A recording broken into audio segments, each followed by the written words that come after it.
देश के कई राज्यों में चुनावी बिसात बिछ चुकी है। असम और पश्चिम बंगाल में सियासी हलचलें तेज है। ऐसे वक्त में बीजेपी ने एक खास रणनीति अपनाई है। स्थानीय नहीं बल्कि दूसरे राज्य के अनुभवी नेताओं पर भरोसा जताकर उन्हें चुनावी रणभूमि में जीत का बिगुल फूंकने भेज दिया है। असम में डिप्टी सीएम अरुण साव को 9 सीटों की जिम्मेदारी। वित्त मंत्री ओपी चौधरी 10 सीटों पर चुनावी गणित संभालेंगे। सांसद विजय बघेल भी 10 सीटों पर रणनीति मजबूत करेंगे। पश्चिम बंगाल में संगठन महामंत्री पवन साय को 56 सीटों की जिम्मेदारी। विधायक राजेश मूणत, शिवरतन शर्मा भी चुनावी मैदान में।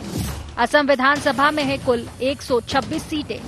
पश्चिम बंगाल विधानसभा में है कुल 294 सीटें। छत्तीसगढ़ के बीजेपी नेताओं के लिए ये पहला मौका नहीं है। पहले भी झारखंड, बिहार, उड़ीसा, मध्य प्रदेश में स्टार प्रचारक, प्रभारी, सह प्रभारी की जिम्मेदारियां संभालने के बाद एक बार फिर उन पर असम और पश्चिम बंगाल चुनाव में जीत दिलाने का जिम्मा दिया जा रहा है। पिछले चुनावों में बूथ मैनेजमेंट, कार्यकर्ता प्रशिक्षण और ग्राउंड रिपोर्ट पर खास फोकस किया गया था। इस बार भी यही गुरु मंत्र के साथ छत्तीसगढ़ के बीजेपी नेता चुनावी रण में उतरने की तैयारी में है। हालांकि बीजेपी नेताओं के दौरे को लेकर सियासी बयानबाजियां भी तेज हो चली है। कांग्रेस एक और बीजेपी नेताओं को लेकर तंज कस रही है, तो वहीं बीजेपी नेता पलटवार कर रहे हैं। भारतीय जनता पार्टी के नेता वहां जाकर बोलेंगे क्या?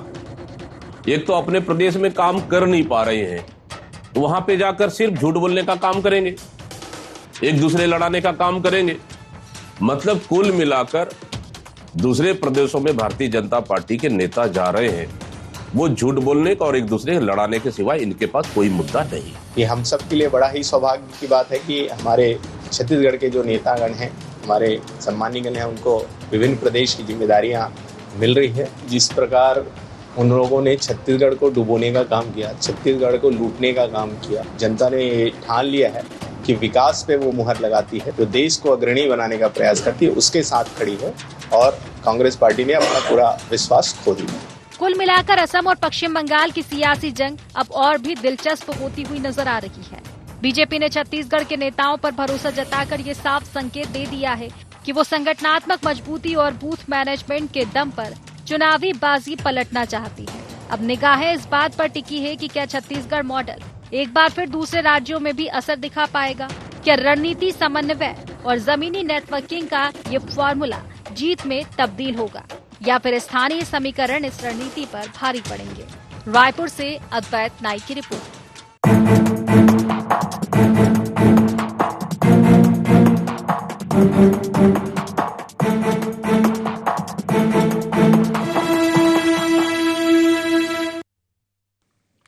नमस्कार, गोहार छत्तीसगढ़ देख रहे हैं आप और मैं हूं आपके साथ खुशी व्यास। आज हम बात करेंगे असम बंगाल में छत्तीसगढ़ फॉर्मूले की। जी हां, क्योंकि चुनाव आते ही राजनीतिक जो मिजाज है वो भी बदल जाते हैं, रणनीतियां नई हो जाती है और चेहरे भी बदल जाते हैं। कई बार तो मैदान भी बदल दिए जाते हैं। कुछ ऐसा ही देखने को मिल रहा है फिलहाल छत्तीसगढ़ में, क्योंकि भारतीय जनता पार्टी ने असम और पश्चिम बंगाल की सियासी जंग में छत्तीसगढ़ के नेताओं को बड़ी जिम्मेदारी दे दी है। हालांकि नया प्रयोग है नहीं, इससे पहले भी कई बार हमने देखा है कि छत्तीसगढ़ के नेताओं को दूसरे राज्यों में स्टार प्रचारक की भूमिका निभाने को मिली थी। स्टार प्रचारक की उन्होंने भूमिका निभाई थी, दूसरे राज्यों में भी प्रचार प्रसार किया था। लेकिन अब जो असम और बंगाल की जिम्मेदारी छत्तीसगढ़ के नेताओं को दी गई है, उसने कहीं ना कहीं एक बार फिर से सियासत में उफान भी ला दिया है। कांग्रेस को मौका मिल चुका है तंज कसने का। कांग्रेस का कहना है कि जो बीजेपी छत्तीसगढ़ का विकास नहीं कर पा रही है, छत्तीसगढ़ में झूठे दावे किए जा रहे हैं, वो आखिर अलग अलग प्रदेशों में क्या ही प्रचार करेगी। तो अपने अपने दावे हैं, लेकिन आखिर क्या मायने हैं छत्तीसगढ़ मॉडल के, इसी को लेकर आज हम चर्चा करेंगे। लेकिन उससे पहले जान लेते हैं गोहार पॉइंट्स क्या हैं। छत्तीसगढ़ के नेताओं को असम बंगाल की जिम्मेदारी देने के क्या है मायने? क्या असम और पश्चिम बंगाल में चलेगा छत्तीसगढ़ मॉडल? असम और बंगाल में बूथ मैनेजमेंट से कितना बदलेगा चुनावी गणित? कांग्रेस क्यों लगा रही बीजेपी पर झूठ बोलने के आरोप? तो इन्हीं सब मुद्दों को लेकर आज हम चर्चा करेंगे। खास मेहमान हमारे साथ इस चर्चा में जुड़ चुके हैं। परिचय में आपका सबसे पहले करवा देती हूं। हमारे साथ कांग्रेस से प्रतिक्रिया रखेंगे सत्यप्रकाश सिंह जी, बीजेपी से हमारे साथ निशिकांत पांडे जी जुड़ चुके हैं और वरिष्ठ पत्रकार गंगेश द्विवेदी जी भी हमारे साथ जुड़ चुके हैं। आप तीनों मेहमानों का बहुत बहुत स्वागत है। और बिना किसी राजनीतिक चर्चा के सबसे पहले गंगेश जी आप ही के पास आना चाहूंगी। ये जो एक फैसला लिया है बीजेपी ने, या फिर ये कहें कि नाम आए हैं छत्तीसगढ़ के नेताओं के, असम और बंगाल में प्रचार किया जाएगा, क्या कुछ मायने आप देख पा रहे हैं इसके?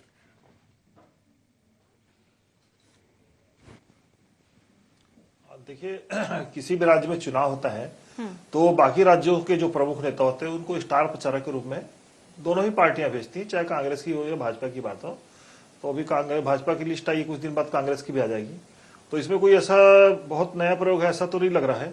हाँ, लेकिन फिर भी चूंकि छत्तीसगढ़ स्टेट में 68 सीट में मतलब कहना चाहिए 15 सीट में पिछड़ने के बाद फिर से वापसी 55 सीट की, यानी 68 सीट कांग्रेस की आ गई थी पिछली बार 2018 चुनाव में, और जो जिस तरह से वापसी की खासतौर पे भाजपा ने और 55 सीट में जीत हासिल की, वो भी अभूतपूर्व है अब तक के 25 साल के रिकॉर्ड में। पहली बार इतनी ज्यादा सीट भाजपा की आई है। तो ये जो उलटफेर भाजपा ने किया है, ये निश्चित तौर पर पूरे देश की राजनीति में एक उदाहरण है। तो इसलिए यहाँ के स्टार प्रचारकों का असम में महत्व रहेगा और उसी को प्रचारित वहां करने का प्रयास करेंगे। और रही बात अभी का जो यहाँ मॉडल चल रहा है, अभी जो यहाँ पे चला है, मुझे लगता है जो प्रचार चुनावी मॉडल था, जिन मुद्दों पे चुनाव लड़े गए थे, जिस तरह से जिस रणनीति को अपना कर चुनाव लड़ा गया, ये सब रणनीति वहां पे निश्चित तौर पर मायने रखेंगी। खासतौर पे देखिए, जो ये माना जाता है तो किसानों को लेकर जो दो बड़े मुद्दे हैं छत्तीसगढ़ के, जिसको लेकर यहाँ उलटफेर के बारे में चर्चा की जाती है।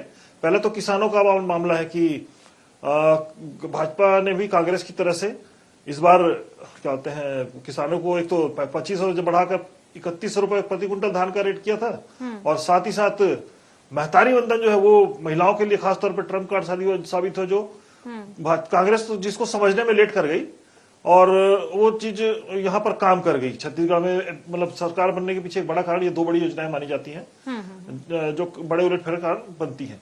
इसको आगे भी फॉलो किया है। इसके बाद जब चुनाव महाराष्ट्र में 3000 कर दिया महतारी महिलाओं के लिए, बिहार के चुनाव में 10,000 रुपए बांटे गए हैं महिलाओं को।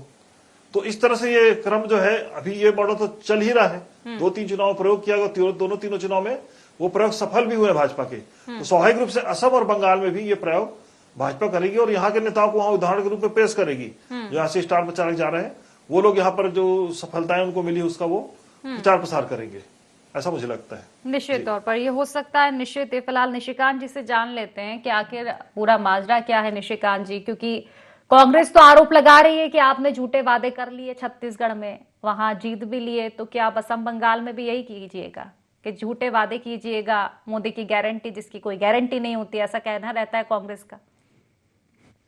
जी, आपको बड़े भाई गंगेश द्विवेदी जी और सत्यप्रकाश जी को समझना होगा। देखिए, ये कार्य प्रणाली हमारी है और ये आज से नहीं है, जब से भारतीय जनता पार्टी बनी है तब से एक परिवार के रूप में हर चुनौती को हम स्वीकार करते हैं, उस पर प्रयास करते हैं कि सफलता मिले, और जिसके कारण आप देखेंगे सफलता का मैक्सिमम टाइम हमारी तरफ आता है, वो प्रयास का प्रकाष्ठा है। लेकिन जो महत्वपूर्ण विषय जो कांग्रेस पार्टी उठा रही है, छत्तीसगढ़ में हमने वायदे किए, उसको डिलीवर किया, चाहे मातृशक्ति के लिए कहे या किसानों के लिए कहे, चाहे युवाओं के लिए कहे या इंफ्रास्ट्रक्चर डेवलपमेंट की बात करें, उस दिशा में हम आगे बढ़ रहे हैं। रही बात असम और बंगाल की, खुशी जी, हम लोग वो पार्टी के कार्यकर्ता है जो सिर्फ परीक्षा के समय कुंजी से पढ़ के परीक्षा देते, वैसा नहीं है। हम 365 दिन आने वाले चुनाव के लिए प्रयासरत रहते हैं और लगातार, मतलब जो आज आप डिबेट करते हैं, ये 2 महीने पहले भी करते तो आपको कमोबेश स्थिति यही देखने को मिलती। जब बिहार के चुनाव संपन्न हुए थे, उसके वेरी नेक्स्ट डे से आसाम और बंगाल, क्योंकि आसाम में हम सरकार में है, तो सरकार की योजनाओं को लेके, केंद्र की योजनाओं को लेके वहां जनता के बीच में जा रहे हैं, और बंगाल में 3 सीट से 77 सीट का हाइक, वो पराक्रम और प्रयास की प्रकाष्ठा के कारण हमको मिला था। और आप देखें खुशी जी, इस बार भी बंगाल में कमल खिलने जा रहा है और सरकार बनाने की दिशा में हम अग्रसर हैं। कारण है जनता के बीच में, जनता के विषयों को लेकर हम लगातार, बंगाल में विपक्ष की भूमिका में हम लगातार काम करें और असम में असम की जनता के प्रति संवेदनशीलता के साथ काम करें। लेकिन कांग्रेस पार्टी को अगर ये चर्चा करना है तो बताना पड़ेगा भूपेश बघेल जी क्यों जा रहे थे, जब मुख्यमंत्री थे, असम के प्रभारी थे, अभी भी प्रभारी, वो क्या करने जा रहे? वो हिमाचल के भी प्रभारी बने थे, क्यों बने थे? ऐसा नहीं है। कांग्रेस पार्टी या कोई भी पार्टी अपने परिणाम को लेके, अपने परीक्षा को लेके लगातार प्रयासरत होना चाहिए, जिसके कारण प्रतिफल आपके सफलता के रूप में दिखता है। नहीं, कांग्रेस पार्टी झूठे बात की बात कर रही। शराबबंदी का वादा किसका था? कांग्रेस पार्टी का था। बेरोजगारी भत्ता किसका था? कांग्रेस पार्टी का था। महतारी शक्तियों को जो हम पैसा दे रहे हैं वो इनका भी घोषणा पत्र में था। किसानों को 2016-17 का बकाया बोनस देने का घोषणा इनका था। युवाओं को रोजगार देने का घोषणा इनका था। लेकिन क्या वो सारे जनता के बीच में गए? जनता ने उनके झूठे वादे पे परिणाम में उनको प्रदर्शित किया और उनको सत्ता से उखाड़ के फेंक दिया। तो जनता को इतना अल्प बुद्धि मानने का कारण क्या है बुझे हुए दीपक की सेना को? ये मैं नहीं समझ पाता कुछ। ठीक है, चलिए सत्यप्रकाश जी से प्रतिक्रिया ले लेते हैं। सत्यप्रकाश जी, अब असम और बंगाल से क्या रिश्ता है छत्तीसगढ़ बीजेपी का? ये तो बीजेपी ने बता ही दिया है, लेकिन आपको क्यों लग रहा है कि झूठ बोला गया है छत्तीसगढ़ में भी? क्योंकि जिस तरह से निशिकांत जी बता रहे हैं, जो जो वादे किए हैं धीरे धीरे पूरे भी कर रहे हैं, तो कहीं ऐसा तो नहीं है कि प्रचार करने से बीजेपी छत्तीसगढ़ में जीत गई थी, तो वहां भी आसार आपको दिख रहे हैं कि इन्हीं नेताओं का प्रचार है वहां भी? अब देखिए खुशी जी, अभी निशिकांत पांडे जी ने बोला कि हम जाते हैं, हमारे कार्यकर्ता जाते हैं, जिस प्रदेश में जिम्मेदारी मिलती है और वहाँ काम करते हैं। थोड़ा सा इनको मॉडिफाई करके बोलना चाहिए कि हम जाते हैं, हमारी ईडीआईटी की टीम जाती है, सीबीआई की टीम जाती है और विपक्ष के नेताओं के ऊपर चरित्र हनन का काम करती है। ये थोड़ा जोड़ते तो ज्यादा बेहतर रहता है, पहली बात। और फिर दूसरी बात क्या करते हैं कि हम हमारे कार्यकर्ता जाते हैं और हम अपनी उपलब्धि नहीं बताते, हम चुनाव आयोग को साथ में लेते हैं और 10-10 हजार रुपए बांट देते हैं। तो हमको चुनाव जीतने में आसानी मिलती है, क्योंकि चुनाव आयोग भी हमारे साथ रहता है, ईडीआईटी भी हमारे साथ रहता है, सीबीआई हमारे साथ रहता है और 80% जो मीडिया है वो भी हमारे साथ रहता है। तो ये चुनाव ऐसे जीतते हैं। और हम, मेरे को तो ये लग रहा है, ये जो बोलते हैं कि छत्तीसगढ़ का मॉडल लेके जाएंगे, क्या मॉडल लेके जाएंगे? विजय शर्मा जी खुद जो विधानसभा बोलते हैं कि 3191 बलात्कार घटना घटी है एक साल के अंदर, मतलब हर 3 घंटे में एक बलात्कार, क्या ये लेके जाएंगे मॉडल? एक साल के अंदर 1 दर्जन से ज्यादा किसान ने आत्महत्या करने की कोशिश की है, अभी भी धान खरीदी हुई नहीं 5 लाख किसानों, क्या ये मॉडल लेके जाएंगे? क्या ये लेके जाएंगे कि अभी बोल रहे बेरोजगारी भत्ते की बात है, हमने तो दिया विधानसभा में, आपने खुद ने माना कि योजना बंद नहीं है, रोजगार भी नहीं मिल रहा है, बेरोजगारी भत्ता भी नहीं मिल रहा है, क्या ये मॉडल लेके जाएंगे? ये पूछिए इनसे। आज की कल की घटना है ना, बलौदाबाजार में इतनी बड़ी हिंसा हुई है, क्या ये मॉडल लेके जाएंगे? तो मॉडल कौन सा लेके जाएंगे? शिक्षा का स्तर जहां पे फीस बढ़ोतरी कर दी है, गरीब बच्चों से शिक्षा दूर कर दी है, ये मॉडल लेके जाएंगे? तो कौन सा मॉडल लेके जाएंगे? आपने महतारी की बात कर रहे हैं, महतारी में इसमें पता है बलात्कार बढ़ रहे हैं और उनको भी हर महतारी को मिलेगा, मगर आपने उसमें काटछाट कर दी। तो कौन सा मॉडल लेके जाएंगे? हाँ, एक मॉडल हो सकता है जो बड़ी चर्चा में रहा 1500 करोड़ का, वो मॉडल हो सकता है कि बोरी या बैग भर के वो गया होगा वहां, और वहां से मेरे को लगता है कि वहां की जनता भी सोचेगी कि छत्तीसगढ़ का मॉडल तो है नहीं, अब यहाँ किस लिए है? या यहाँ तो उसी के लिए जो असम के मुख्यमंत्री जी ने बोला, या वही काम करने गए भाई भाई को लड़ाने वाला, क्योंकि वो तो सबने जाना कि किस तरह से उन्होंने अल्पसंख्यक को टारगेट किया, किस तरह से वीडियो पोस्ट हुआ है, या तो उसी के आगे बढ़ाने के लिए काम के लिए गए, क्योंकि इसमें तो बीजेपी बाहिर है, किस तरह से पोलराइजेशन कर रहा है, भाई भाई को लड़ाना है, जाति जाति को लड़ाना है, इसमें तो बाहिर है ये, या तो उसके लिए गए, तो किसके लिए गए ये खुद इनको नहीं मालूम है, खुद कंफ्यूज आदमी है। और वहां पे बंगाल की बात, वहां ईडीआईटी चली रही है, और असम में इनकी सरकार है तो वहां ईडीआईटी नहीं जाएगी। और जबकि हेमंत बिस्वा सबसे करप्ट आदमी अगर कोई हमारे देश में वही है, जब हमारे यहाँ थे तो वो उससे भी ज्यादा करप्ट, दुनिया के करप्ट आदमी थे, उनके यहाँ चले गए तो पाक साफ हो गए। तो ये इनका मॉडल ये है, तो कौन सा मॉडल लेके जाएंगे? नहीं, तो फिर इनके मॉडल पे जनता कैसे विश्वास कर रही है? सत्यप्रकाश जी, जनता की आंखें नहीं खोल पा रही है, झूठे वादे कर रहे हैं। छत्तीसगढ़ में एक बार आपकी सरकार आई, वापस से बीजेपी रिपीट हो गई, मध्य प्रदेश में तो रिपीट पे रिपीट होती जा रही है, तो फिर झूठे वादे जनता को कैसे समझ में आ रहे हैं? सुनिए ना खुशी जी, मैं तो बोल रहा हूँ 1 घंटे दे दीजिए, निशिकांत पाटिल भी दे देंगे, ईडीआईटी सीबीआई सब दीजिए ना अभी। क्यों वो सारे केसेस क्यों अभी बेल में जा रहे हैं? बताइए इनसे, क्यों हो रहा है ऐसे?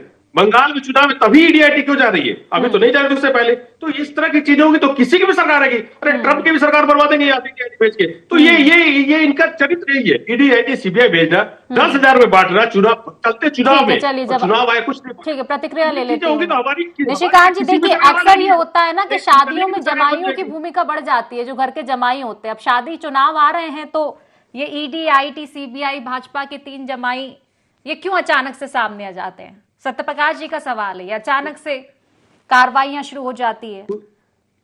खुशी जी देखिए, इतना अच्छा डिबेट चल रहा था सकारात्मक रूप से, लेकिन कैसे जैसे ही कांग्रेस प्रवक्ता को बुलाया, आप नकारात्मकता का एक पूरा गुफा खुल गया। मतलब इसी कारण देखिए कांग्रेस पार्टी को जनता क्यों नहीं चुन रही है कि हम तुमसे बेहतर है, उसके लिए आप अपना कुछ योग्यता नहीं बता रहे। अभी कांग्रेस के कार्यकर्ता और नेता वहां जा रहे हैं आसाम में, तो उनके मुंह पे भारतीय जनता पार्टी ने टेप लगा दिया है या करपट्टी बंदूक रख दिया, तुमको नहीं बोलना वहां। और जब आप बात ही नहीं कर रहे हो अपने विजन पे, जब कोई ब्लूप्रिंट नहीं है, कोई विजन नहीं है, सिर्फ कोसने से, सास बहू को कोस रही है, बहू बहुत बढ़िया काम कर रही है, उसको बहू पूरा समाज उसको स्वीकार कर रहा है, लगातार राज आपको आशीर्वाद मिल रहा है, लेकिन कांग्रेस पार्टी कहाँ लगी है? ईवीएम खराब, जांच एजेंसी खराब, मीडिया भी 80% मीडिया, मतलब आप भी इंक्लूड हैं। ऐसे मतलब तमाम जितने लोकतंत्र में संवैधानिक संस्था है या मजबूत पिलर है, सब खराब है, सिवाय Rahul Gandhi, Hindenburg, George Soros, इनके अलावा कोई अच्छा नहीं। विषय क्या है? जनता क्यों नकार रही है, उस पर कोई चर्चा नहीं करना। बिहार के चुनाव के बाद आपने सुना क्या कि वोट चोरी हो गई, मुद्दा गायब हो गया। लोकसभा 2019 के पहले क्या बोले थे? राफेल चोर है, चौकीदार चोर है, वो मुद्दा दोबारा उठा क्या? नहीं उठा। लगातार गोल पोस्ट चेंज करने से ये पता चलता है कंफ्यूज कौन है। प्रदेश की जनता और देश की जनता के बीच में स्पष्ट एक बात है कि विकास कौन कर रहा है। शौचालय से लेकर, अगर खुशी जी मैं देश की बात करूं, इंफ्रास्ट्रक्चर में जिस तेजी से काम हुआ है, चाहे रेलवे हो, एयरवे हो, हाईवे हो, जिस तेजी से काम हुआ है, 60 दशक का काम और 1 दशक के काम को मिला लीजिए बराबर मिलेगा। विषय बस इतना ही है कि विकास को तजुर्बा देते हुए हम काम कर रहे हैं। और प्राथमिकता क्या है? अंत्योदय के भाव से आखिरी व्यक्ति तक पहुंचना।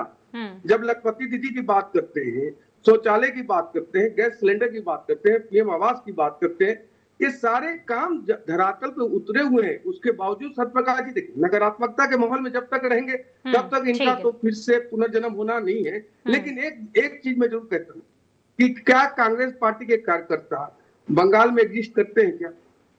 बंगाल में तो कहीं इनकी लड़ाई नहीं है। आसाम में इनके पास कोई नेता नहीं बचा हुआ। जो नेता बचा हुआ आसाम का, वो पाकिस्तानी एजेंट के रूप में काम कर रहा है। उस पे सारी चीजें कहानी चल रही है गृह मंत्रालय में। कांग्रेस पार्टी क्या जवाब देगी उसका?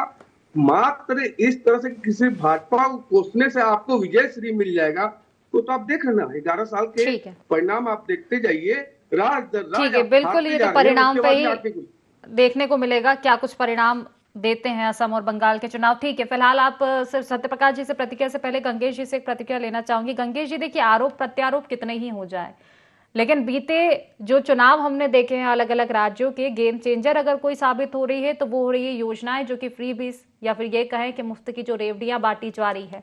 मध्य प्रदेश में हमने देखा है, छत्तीसगढ़ में देखा है, लाडली बहना हो, अलग अलग नाम दिए गए हैं, लेकिन कहीं ना कहीं महिलाओं पर फोकस भी किया गया है। क्या लगता है इस बार भी ऐसा ही कुछ खेल खेला जा सकता है असम बंगाल में?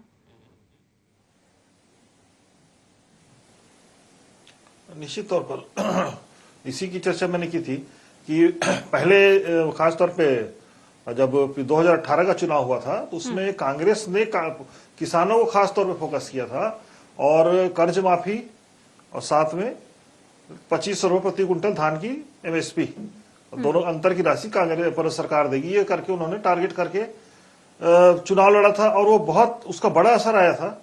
एंटी इनकम्बेंसी भी अपनी जगह थी, लेकिन जो रिजल्ट आए थे 68 सीट जीत के आई थी कांग्रेस, वो बहुत चौंकाने वाले रिजल्ट थे। इतनी बड़ी जीत की किसी को उम्मीद नहीं थी। तो वो एक गेम चेंजर था उस समय। उसी के जब इसको भाजपा ने भी पकड़ा कि भाई कांग्रेस, मतलब छत्तीसगढ़ में तो चूंकि किसान वाला किसानों खेती किसानी वाला राज्य है ये, उन्होंने इसको बढ़ाया अगले चुनाव में 2500 को 3100 पहुंचा दिया। और उसके साथ ही उन्होंने एक महिलाओं को जो पकड़ा, महिला सेक्टर खास तौर पे महिलाओं को जब तक उन्होंने पकड़ा और उस पर उन्होंने फॉर्म भरा दिए पूरे, उसके जब तक कांग्रेस इस बात को समझती तब तक काफी देर हो चुकी थी। कांग्रेस ने, मुझे याद है, दिवाली के आसपास गृह लक्ष्मी योजना करके लाई थी और उन्होंने 3000 रुपए शायद घोषणा किया था कि पर महिलाओं को 3000 देंगे, लेकिन उस योजना का चूंकि प्रचार नहीं हो पाया, प्रचार होने का समय नहीं था कांग्रेस पास, उसके जस्ट दिवाली के बाद चुनाव था, तो उनकी योजना प्रचारित नहीं हो पाई। और जनता के बीच में उस दौरान मैंने देखा कि लोग कैलकुलेशन करना शुरू कर दिए थे कि किस पार्टी को वोट देने में फायदा है।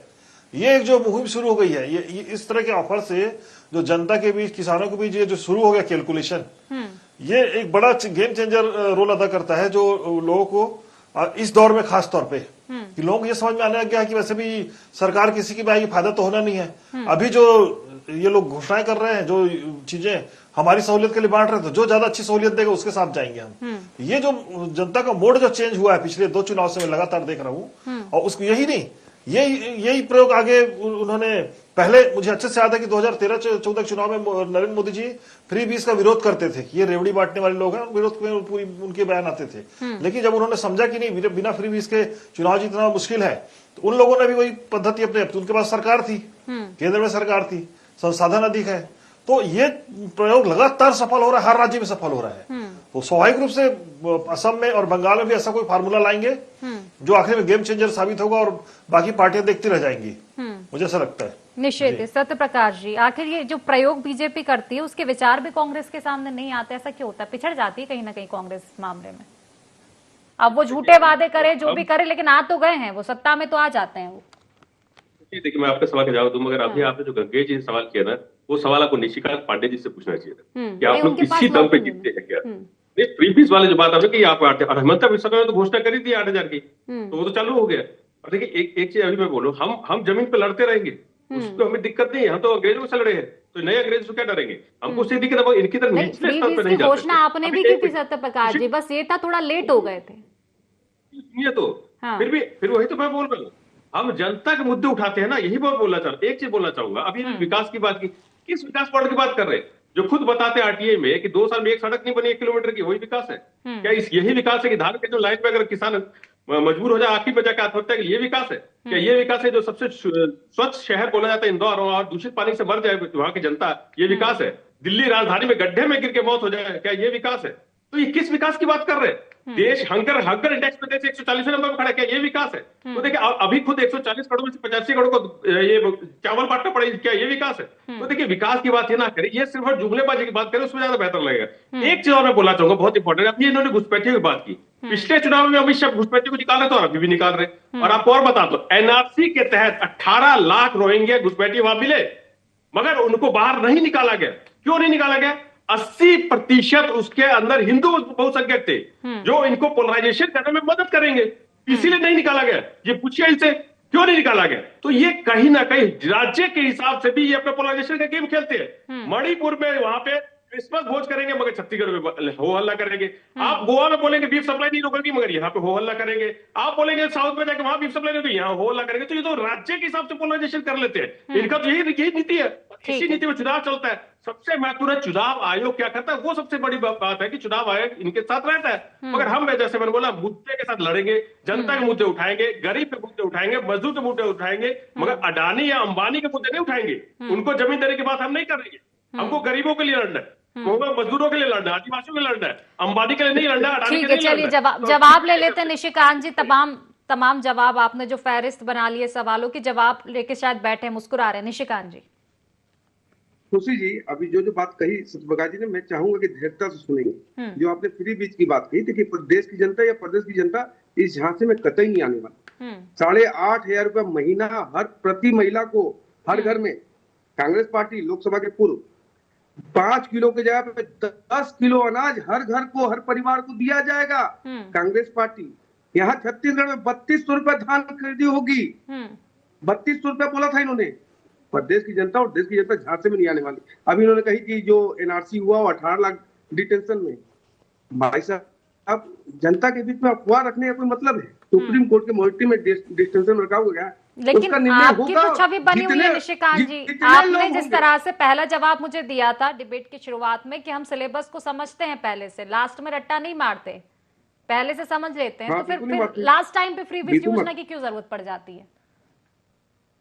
देखिए, मातृशक्ति को अगर आप सशक्त करना चाहते, समृद्ध करना चाहते, ये फ्री बीज है। हाँ। आप मातृशक्ति को जो हम 1,000 रुपए यहाँ दे रहे हैं सशक्तिकरण के नाम पे, आज उससे कितना ऊर्जा का संचार हो रहा है। 12,000 रुपया सालाना आप दे रहे हैं, इन्होंने 1,500 रुपया कहा था। खुशी जी, जो फ्री बीज की बात कर रहे हैं ना आप, देश की जनता या देश की जनता ये राहुल गांधी एंड कंपनी के झांसे में क्यों नहीं आ रही है? ये तो बड़ा सवाल है कि 8,500 रुपया खुशी जी आपको भी मिलता। आपने भी शायद मतदान नहीं किया, 52 से 99 पहुंची कांग्रेस, लेकिन कभी 70 वाले लोग 240 पे आए।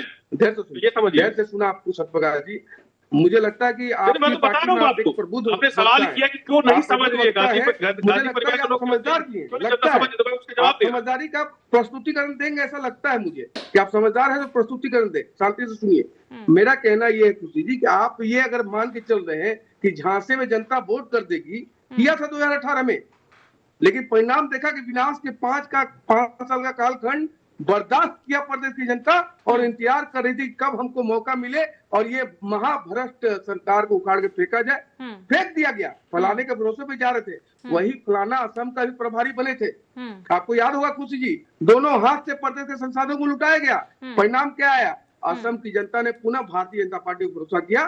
तीसरी बार भी आप देखेंगे भारतीय जनता पार्टी वहां और खास करके पहली बार बंगाल में सरकार ठीक है, चलिए निश्चित ही वो तो देखने वाली बात होगी कि अब कमल खिलता है असम बंगाल में या मुरझाता है। क्या दावे हैं कांग्रेस और आपके और क्या कुछ कहलाता है ये रिश्ता और इसका नतीजा क्या निकलता है। फिलहाल क्योंकि समय की कमी इसलिए चर्चा को समाप्त करना पड़ेगा। आप तीनों मेहमानों को बहुत बहुत शुक्रिया इस चर्चा में जुड़ने के लिए। तो देखिए तैयारी है एक बार फिर से चुनाव की। असम बंगाल में छत्तीसगढ़ मॉडल कहीं ना कहीं लाने वाली है बीजेपी। छत्तीसगढ़ के नेता प्रचार प्रसार करेंगे। कांग्रेस के अपने दावे वादे हैं, आरोप है, लेकिन देखने वाली बात होगी निश्चित तौर पर कि ये स्टार प्रचारक की भूमिका जो दी गई है, ये जो जिम्मेदारी दी गई है, उसका नतीजा किस तरह का देखने को मिलेगा। फिलहाल गुहार छत्तीसगढ़ में इतना ही। आप बने रहिए IND 24 के साथ। नमस्कार।